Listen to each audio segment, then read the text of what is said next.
1991 সালে বিএনপি যখন ক্ষমতায় আসে, বিএনপির আসন সংখ্যা কম ছিল ক্ষমতায় আসার জন্য।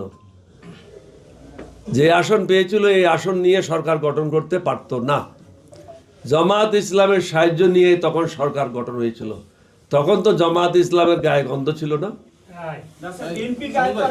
আপনি কথা শুনে নেন, সব উত্তর দিয়ে দেব। তখন তো জামাত ইসলামের গায়ে কোনো গন্ধ ছিল না। এরশাদ বিরোধী আন্দোলনে 3টা জোট ছিল। একটা ছিল 7 দলীয় ঐক্য জোট। প্রথম যখন গঠিত হয়, এটা চেয়ারম্যান ছিলাম আমি 7 দলীয় ঐক্য জোটের। বিএনপির ছিল 14 দলীয় ঐক্য জোট, জামাত একটা আলাদা জোট। এই 3টা জোটের মধ্যে নিয়মিত মিটিং হতো। 3টা জোটে একসাথে মিলে এরশাদের বিরুদ্ধে আমরা আন্দোলন করেছি। তখন তো জামাতের গায়ের থেকে কোনো গন্ধ বাইরে নেই। তারপরে আসেন 1986 সালে আওয়ামী লীগ এবং জামাত মিলে এরশাদের সময় নির্বাচন অংশগ্রহণ করে তারা সংসদে গিয়েছিল। তখনও জামাতের গায়ে গন্ধ ছিল না। 91 সালে বিএনপি যখন সরকার গঠন করলো, তারা তখন পাক পবিত্র হয়ে গেল।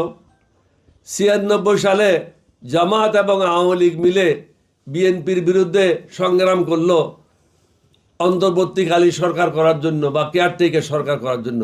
তখন তো ওদের গায়ের থেকে একদম খাস সুগন্ধি বেরোচ্ছিল। তখন তো কোনো অসুবিধা ছিল না। এখন আসেন 2001 সালে, এই যে রিদওয়ান আহমদ চলে গেল, রিদওয়ান আহমদের সাথে তো নিজামী সাহেব মন্ত্রী ছিল, মোজাহের সাহেব মন্ত্রী ছিল। তাদের বিরুদ্ধে কোনো দুর্নীতির অভিযোগ নাই।